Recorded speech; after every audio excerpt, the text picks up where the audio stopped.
여러분 반갑습니다. 누가복음 말씀 묵상 시간입니다. 우리 모두가 예수 그리스도의 거룩한 제자로 살아갈 수 있기를 간절히 소망합니다. 여러분, 오늘 이 시대에 많은 교회에서 제자 훈련을 합니다. 그런데 다 그런 것은 아니지만 일부 어떤 교회는 제자 훈련을 단순히 성경 공부 정도로 생각을 합니다. 그래서 지적 유의에 멈추기도 합니다. 또한 어떤 교회는 교회 성장의 도구로 사용하기도 하고, 또한 어떤 교회는 교회에 충성할 수 있는 일꾼을 배출하는 데 이 제자 훈련을 활용하기도 합니다. 여러분, 물론 이러한 것들이 결과적으로 이루어질 수는 있겠지만 만약에 이것을 목표로 한다면 제자 훈련은 왜곡될 수밖에 없습니다. 왜냐하면 제자 훈련이란 사람의 제자를 만드는 것도 아니고 어떤 조직에 충성하는 사람을 만드는 것이 아니라 예수 그리스도의 제자로 삼는 것이기 때문입니다. 스승은 예수님이고 그리고 그를 따르는 백성, 그 제자를 삼는 것이 진정한 성경적 제자 훈련의 원리입니다. 여러분, 사람의 왕국을 세우고 그 사람에게 충성하는 그런 일꾼들을 세우는 것이 아니라 예수 그리스도를 왕으로 보시며 그 말씀의 통치를 받고 하나님 나라를 일궈갈 수 있는 그런 귀한 하나님의 대리 통치자들, 예수 그리스도의 위탁을 받아서 복음을 전하고 새 생명을 구원하며 그들을 양육할 수 있는 예수 그리스도가 하시는 그 일을 대신 위탁받아서 하는 그런 존재, 그게 바로 제자들입니다. 그리고 그런 훈련이 바로 제자 훈련이라고 말할 수 있을 것입니다. 저는 오늘 누가복음 6장 12절에서 49절까지를 살펴볼 것입니다. 3일치 본문입니다. 토요일과 주일, 월요일이 3일치 본문, 긴 본문이지만 간단히 살펴보는데 한 가지 주제를 던지려고 합니다. 누가 제자인가? 어떠한 사람이 제자인가? 제자의 본질은 무엇이고 그들이 갖춰야 할 기본 자질은 무엇이며 그들이 해야 할 일들은 무엇인가 하는 것을 좀 깊이 살펴보도록 하겠습니다. 먼저 6장 12절부터 16절까지 한번 살펴봅니다. 이때 예수께서 기도하시러 산으로 가사 밤이 새도록 하나님께 기도하시고 밝음에 그 제자들을 부르사 그 중에 12를 택하여 사도라 칭하셨으니 곧 베드로라고도 이름을 주신 시몬과 그의 동생 안드레와 야고보와 요한과 빌립과 바돌로메와 마테와 도마와 알페오의 아들 야고보와 셀롯이라는 시몬과 야고보의 아들 유다와 예수를 파는 자 될 가룟 유다라. 예수 그리스도께서 12 제자를 세우십니다. 그리고 그 12를 택하여서 사도라 칭하셨다라고 이야기를 합니다. 여러분, 이 사도라고 하는 말은 헬라어로 아포스톨로스 그렇습니다. 원문에 의한다면 직역을 하면 보냄을 받은 자. 이 말은 누군가가 그 사람에게 메시지를 전달하고 그 메시지를 전달하도록 그 보냄을 받은 자, 쉽게 말하면 메신저입니다. 또는 대리자 또는 대사, 조금 더 나아간다면 대리 통치자, 이런 존재가 바로 사도입니다. 그런데 예수 그리스도께서 사도를 택하시는 원리가 있습니다. 그것은 예수께서 기도하시면서 택하셨다는 것입니다. 우리는 제자 훈련을 신청을 합니다. 제자 훈련 받으실 분 신청하십시오, 이렇게 신청을 합니다. 근데 사실은 이 제자 훈련의 기본 원리는 무엇이냐면 예수 그리스도의 이 기도를 통해서 선택받은 자가 훈련을 받을 수 있다는 것입니다. 내가 지원이 아니라 선택받는 데 더 초점이 있다라고 말할 수 있습니다. 이런 차원에서 제자로 부름은 굉장히 영광스러운 부름이다 하는 것을 알 수 있습니다. 여러분, 어떤 높은 사람이 우리를 부른다든지 또는 존경을 하는 사람이 나의 이름을 불러준다든지 그것만으로도 영광스럽지 않습니까?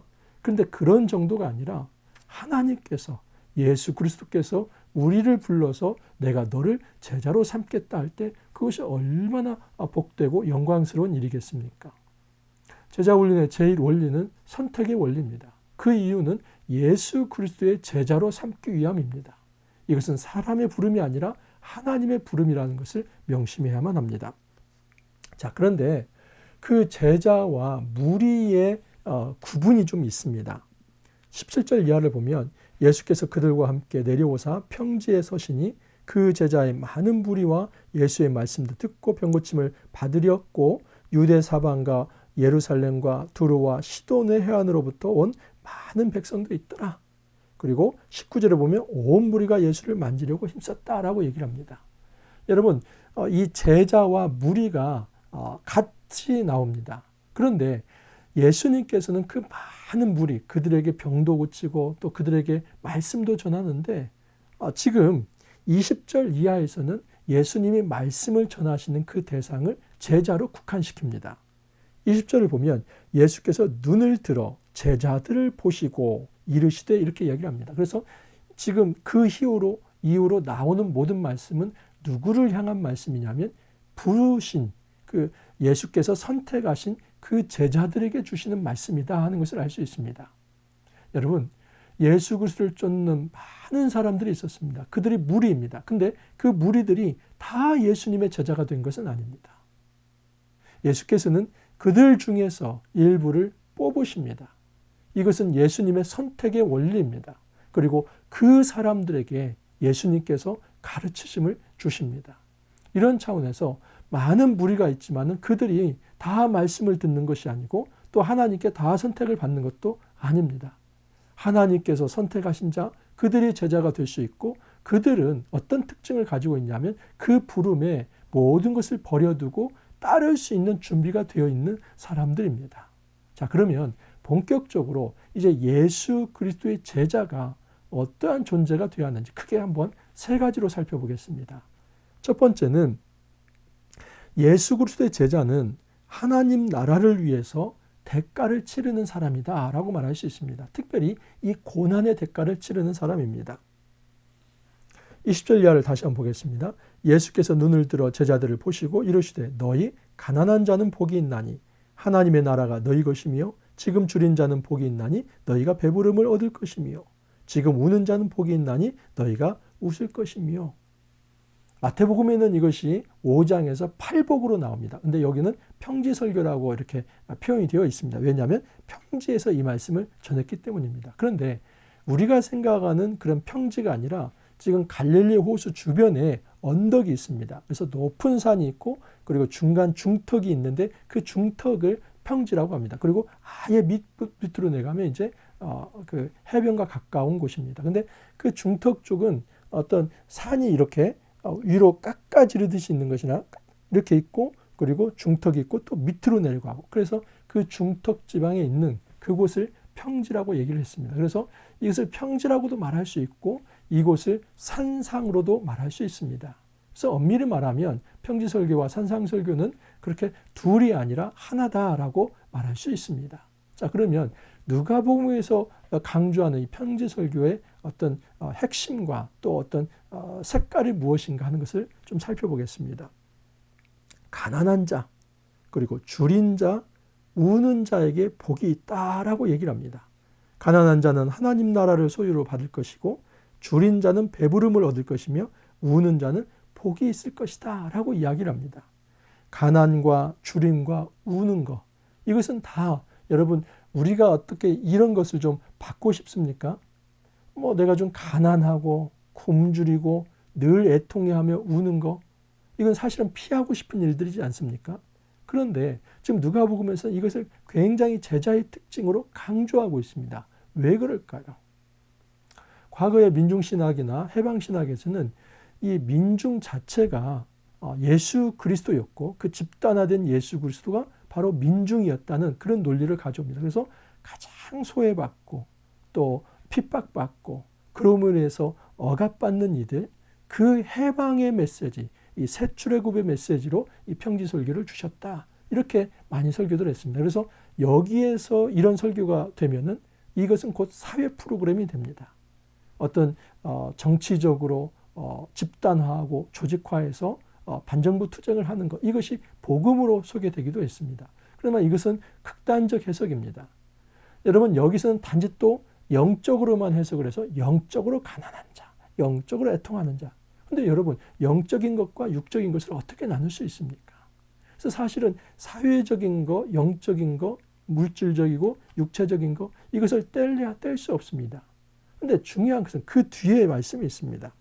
22절을 보면 인자로 말미암아, 이게 중요합니다. 그러니까 여기서 가난하고 줄이고 우는 데는 그 이유가 있는데, 그 이유는 뭐냐면 예수님 때문에 가난해지고, 예수님 때문에 울게 되고, 예수님 댁에 굶주리는 거. 왜 그럴까요? 여러분, 예수 그리스도를 선생님으로 모시고 따라갈 때는 그 제자들은 자기의 것을 내려놓고 갑니다.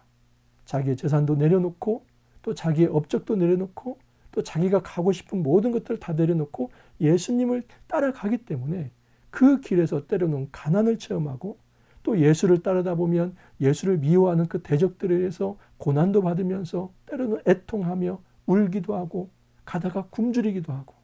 그러니까 이 제자의 삶이라고 하는 것은 기본적으로 대가를 치르는 삶이다라고 말할 수 있습니다. 예수님께서 이런 말씀을 하십니다. 너희가 제자가 되기 전에 먼저 계산을 해보라고 합니다. 그 망대를 세워서 그것을 다 완공할 수 있을지 그것을 계산해보고 망대를 세워라. 전쟁을 하려고 하면 이 숫자로 이길 수 있는지 계산을 해보고 전쟁을 해라. 예수님께서 이 얘기를 하는 것은 계산을 튕겨서 그것에 맞으면 제자가 되라, 이게 아니라 진정한 이 대가를 치르고자 하는 그 각오가 있을 때에만 예수의 제자가 될 수 있다라고 말을 하는 겁니다. 이런 차원에서 진정한 제자의 제1 자격은 하나님 나라를 위해서 고난을 치르고자 하는, 하나님 나라를 위해서 그 고난의 대가를 마다하지 않고 받아들이는 자, 그 사람이 제자가 될 수 있다 하는 것입니다. 이런 차원에서 제자 훈련은 단지 이 탁상에서만 이루어지면 안 됩니다. 이 테이블 위에서 성경 공부하는 것으로 제자 훈련이 끝나서면 안 됩니다. 여러분, 성경 공부를 왜 합니까? 그 성경 말씀을 통해서 내 자신을 다스리고, 내 그 세계관을 통해서, 성경적 세계관을 통해서 내 옛 자아들이 깨지고, 그러면서 어려운 것을 선택하고 예수 그리스도를 위해서 내 자신을 버려두고 오직 하나님을 쫓을 때 그 대가를 치르는 삶, 예수를 쫓기 때문에 치러야 할 그 고난의 삶, 그것이 바로 제자의 제1 덕목이다라고 얘기를 합니다. 자, 그러면 어떻게 이 어려운 제자의 길을 우리가 선택하고 또 그 길을 찾아갈 수 있는가? 여러분, 복이 있기 때문입니다. 이렇게 하나님 앞에 대가를 치를 때 하나님은 복을 주십니다. 그 복은 뭐냐면 하나님의 나라입니다. 그러나 만약 화 있을진저 너희 부유한 자여 너희는 너희의 위로를 이미 받았도다. 배부른 자여 너희는 주리리로다. 웃는 자여 너희가 애통하며 울리로다. 모든 사람이 너희를 칭찬하며 화가 있도다. 그들의 조상들이 거짓 선지자들에게 이와 같이 하였느니라. 제자들은 모든 사람에게 다 칭찬받는 자가 아니라 예수 그리스도를 따르는 일 때문에 오히려 조롱을 받고 조소를 받을 수도 있다는 겁니다. 그러나 그것을 각오하는 자에게 하나님 나라라는 큰 축복이 약속되어 있다는 것입니다. 우리에게 가장 큰 복은 물질적 복이 아니라 천국의 복입니다. 자, 그러면 누가 제자인가? 두 번째를 말씀을 드립니다. 원수까지 사랑할 수 있는 사람이 예수 그리스도의 제자가 될 수 있습니다. 27절 이하를 보면 그러나 너희 듣는 자에게 내가 이르노니 너희 원수를 사랑하며 너희를 미워하는 자를 선대하며 너희를 저주하는 자를 위하여 축복하며 너희를 모욕하는 자를 위하여 기도하라. 흔히 이것을 이렇게 생각할 수 있습니다. 세상에서 바보가 되어라. 그냥 누가 때리면 맞고 저항하지도 않고 불의를 눈 감고 비굴하게 그냥 어떤 폭력에 의해서 짓밟히고, 여러분 이것을 그냥 받아들이고 살라, 이렇게 쉽게 생각할 수 있습니다. 그런데 그것은 너무나 단편적으로 성경을 해석하는 것입니다. 과연 여기서 원수를 사랑하라는 말이 무슨 말일까? 여러분, 지금 이전 말씀과 연결을 시킨다면 예수 그리스도의 제자가 될 때 제일 덕목이 뭐라고 했습니까? 고난까지도 감수하는 거라고 했습니다. 예수 그리스도를 따르기 위해서, 그 하나님 나라를 위해서 마땅히 고난의 대가를 치르고자 하는 그 의식이 있어야만 제자가 될 수 있다고 합니다. 근데 그 고난이 뭐냐면 대적이 나를 괴롭히는 것입니다. 근데 그 대적이 원수인데 그들까지도 사랑할 수 있는 마음의 자세가 돼 있어야 한다는 것입니다. 1세기의 메시아 이해는 이런 겁니다. 그리스도가 오고 메시아가 오면 그 메시아는 로마의 폭정으로부터 이스라엘을 정치적으로 군사적으로 해방할 자라고 생각을 했습니다. 그래서 1세기에 이스라엘 사람들이 기다려왔던 메시아는 힘약한 자가 아닙니다. 힘을 가지고 사람을 모으고 그들을 선동할 수 있으며 그들의 이 숫자를 통해서 로마에 저항할 수 있고 그리고 이스라엘의 진정한 정치적 해방과 자유를 가져다 올 수 있는 그런 아주 능력 있는 사람을 메시아로 생각했습니다. 근데 예수님은 그 메시아관을 완전히 깨버립니다. 예수님은 메시아 그리스도로 왔지만 그런 사회적 프로그램을 완성하는 자가 아니라 오히려 너희들을 괴롭히고 너희들을 핍박하는 자가 있다면 오히려 그들까지도 사랑할 수 있는 마음을 가져라 하는 것입니다. 여러분, 이것은 어떤 유대에도 전례가 없는 매우 급진적 사상입니다. 어떻게 우리가 원수를 사랑할 수 있습니까? 나를 핍박하는 자를 어떻게 그들을 우리가 접대하며 또 그들을 위해서 기도해 줄 수 있습니까? 정말 이것은 실천하기 어려운 일입니다. 그런데 여러분, 이 어려운 일을 예수 그리스도가 십자가 위에서 완성하셨습니다. 예수 그리스도는 예수 그리스도를 십자가에 못 박는 자들을 어떻게 말씀하시냐면 하나님 아버지여 저들을 용서하소서. 저들이 하는 일을 저들은 알지 못합니다. 예수 그리스도는 자기를 욕하고 조롱하는 자를 그 힘으로 억누르하며 하늘의 천군과 천사를 이용해서 그들을 죽이는 그런 방책이 아니라 조롱하면 조롱하는 대로 십자가에 못 박으면 못 박는 대로 죽임을 당했습니다. 근데 여러분, 이 사랑의 희생이 결국 승리를 가져옵니다. 예수 그리스도의 이 사랑에 입각한 순종이 결국 부활로 이어지고 그 부활은 모든 악의 세력과 죽음의 세력 그리고 그렇게 강하게 이제 예수 그리스도를 짓누르려고 했던 그 세력들을 한꺼번에 처단하는 그런 무기가 된 것입니다. 무기 중의 무기는 사랑입니다. 우리는 이렇게 생각할 수 있습니다. 가장 큰 무기는 핵무기. 그 얘기는 뭐냐면 무력. 어떤 이 사회에서 무력을 가지면 그 사람을 제압할 수 있고 그 나라를 제압할 수 있고 그렇게 이길 수 있다고 생각합니다. 여러분, 그것이 승리입니까? 누군가 싸움을 합니다.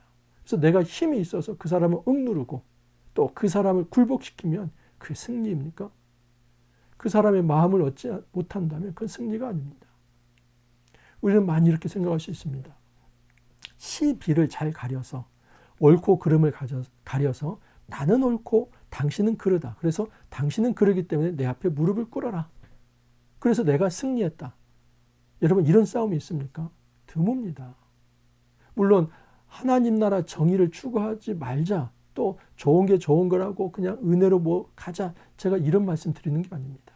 그게 아니라 우리가 살아가는 모든 삶의 자리에서는 정말 다른 사람을 비판하고 욕하는 만큼 내 자신을 그렇게 엄격하게 들여다보지 못하는 부분이 있다는 사실입니다. 여러분, 이런 차원에서 내가 타인에 대해 어떤 가지고 있는 생각은 기본적으로 사랑이 되어야 한다는 것입니다. 그 사람이 나를 억누르고 또 나를 친다 할지라도 그 사람을 미워하며 그 사람을 죽이는 대로 나아가는 것이 아니라 오히려 그 사람을 위해서 기도할 때에 하나님께서는 새로운 사랑의 승리의 역사를 이룬다는 것입니다. 때로는 내가 희생하고 죽으면 끝나는 것처럼 보이지만 그 희생이 사랑이라고 하는 것이 증명이 될 때는 여러분, 그 사랑은 핵무기보다도 더 큰 능력의 무기가 되어서 이 세상을 평정하고 오히려 세상을 바꾸는 동력이 됩니다. 우리의 선배 중에도 여러분, 손양호 목사님이 그러한 길을 걸어가시지 않았습니까? 자기의 아들들을 이 공산군에 의해서 죽임을 당합니다. 그런데 그 일에 있어서 복수가 아니라 오히려 그 죽인 자를 양자로 받아들이면서 그러면서 축복하지 않습니까?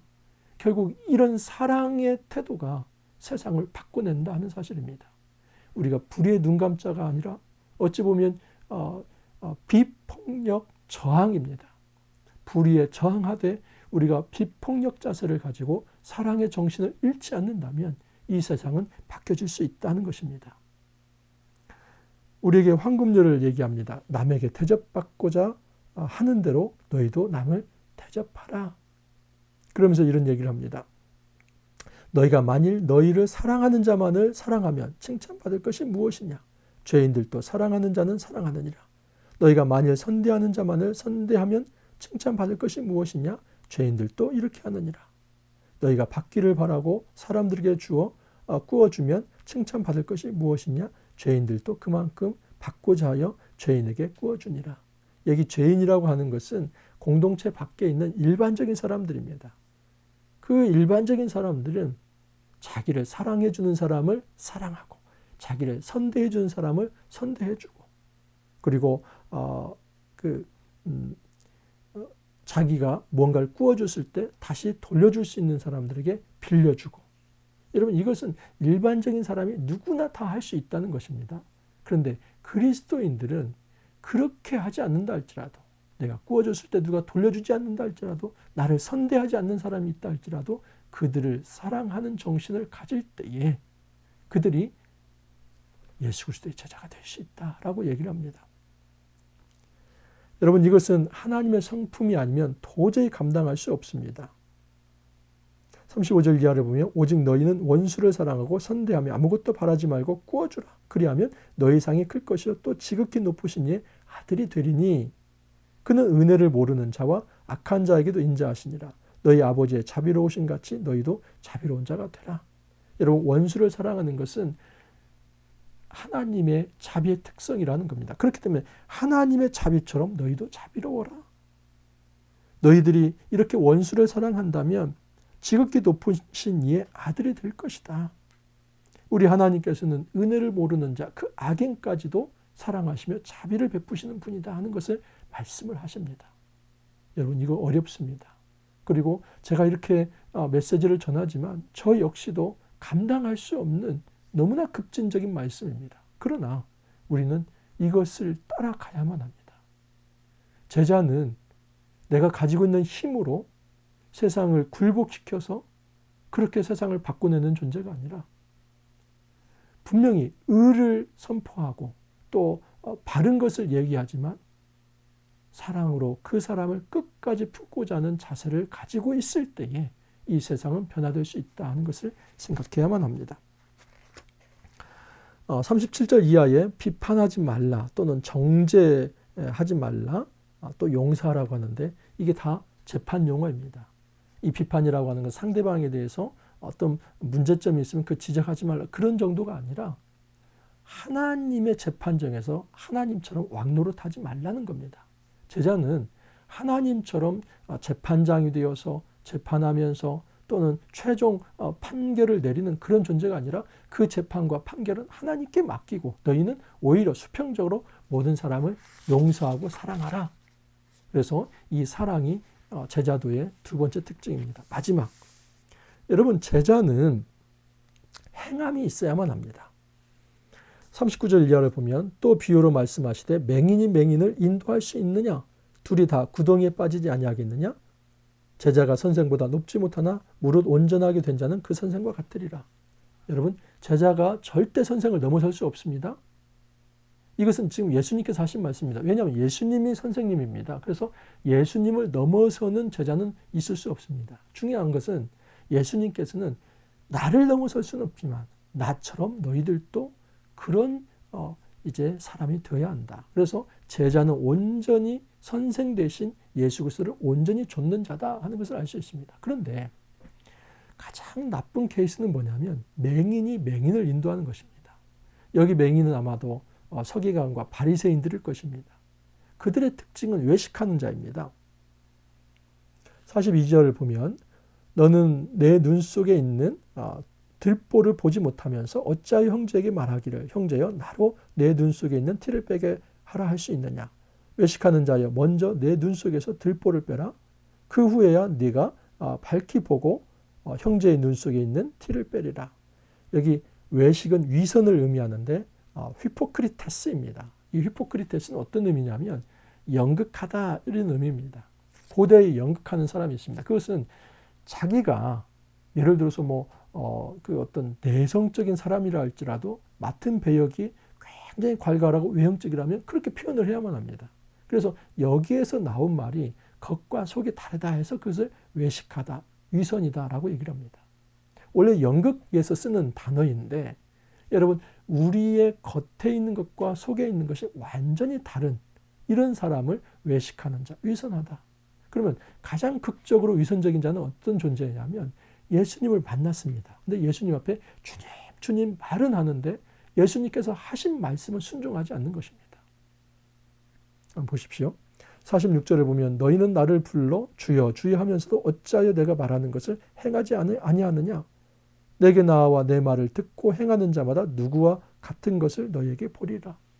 진정한 제자는 예수님을 주로만 부르는 게 아니라 그의 말씀을 듣고 행하는 사람, 실천이 있는 사람이 제자라고 말할 수 있습니다. 여러분 누가 제자입니까? 그 제자로의 부름에 대가를 치르는 그것을 각오하는 사람, 다시 말해서 고난을 각오하는 사람이 제자입니다. 누가 제자입니까? 오직 사랑으로 싸우고자 하는 사람, 사랑으로 영적 전투를 하고자 하는 사람, 그 의지가 있는 사람이 제자입니다. 누가 제자입니까? 말씀에 순종하며 행동으로서 실천으로서 선한 열매를 거둘 수 있는 사람. 열매로 알지라고 그랬습니다. 여러분 선한 열매가 나오면 그 열매는 선한 나무입니다.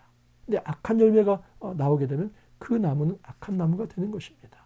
제자는 단지 입으로만이 아니라 정말 이 손과 발의 행동을 통해서 그의 삶을 통해 이 선한 열매가 나온다면 그 사람은 그리스도의 제자다라고 말할 수 있습니다. 우리가 복되게 이번 한 주 또 시작합니다. 여러분 누가복음은 제자로의 부름입니다. 우리가 예수 그리스도의 거룩한 제자로 부름받기를 원합니다. 제자는 대가를 치러야만 합니다. 그것이 어떤 대가를 할지라도 그 보상이 하나님 나라이기 때문에 두려워하지 말고 여러분 고난을 각오하고 이 길에 뛰어들길 바랍니다. 제자는 설사 나를 핍박하는 자가 있다 할지라도 끝까지 사랑하면서 선으로 악을 갚고자 하는 그렇게 선을 추구하는 그 자세를 갖는 자가 제자입니다. 여러분 제자는 말만 하는 자가 아니라 삶 속에서 실천이 있는 행동이 있는 행위가 있는 자입니다. 우리의 믿음이 참으로 이런 행위를 통해서 선하게 인정받기를 소망합니다. 우리가 함께 이 귀한 제자의 삶 걸어갈 수 있기를 간절히 소망합니다. 같이 한번 기도합니다. 주님 감사합니다. 복되게 한 주를 시작할 수 있게 하여 주시니 감사합니다. 저희들을 많은 무리 가운데 제자로 불러주셨습니다. 그 제자의 길 아무렇게나 따라갈 수 있는 것이 아니라 고난을 각오하는 결단이 있어야 한다는 것, 또 어떠한 상황에서도 사랑의 원리를 잃어버리지 않는 것, 또한 참된 순종과 행동이 있어야 한다는 것을 알게 되었습니다. 주님, 우리 삶 속에서 이 거룩한 제자도가 확보되어서 하나님께 영광 돌리는 그 거룩한 삶 살아갈 수 있도록 주님 도와주옵소서. 감사하고 예수님 이름으로 기도하옵나이다. 아멘. 여러분 한 주 시작되었습니다. 힘차게 이번 한 주도 말씀으로 승리할 수 있기를 바라고 또 예수님의 거룩한 제자로 세워지고 다듬어지고 성장하는 그런 한 주 되기를 간절히 소망합니다. 또 내일 찾아뵙도록 하겠습니다. 감사합니다.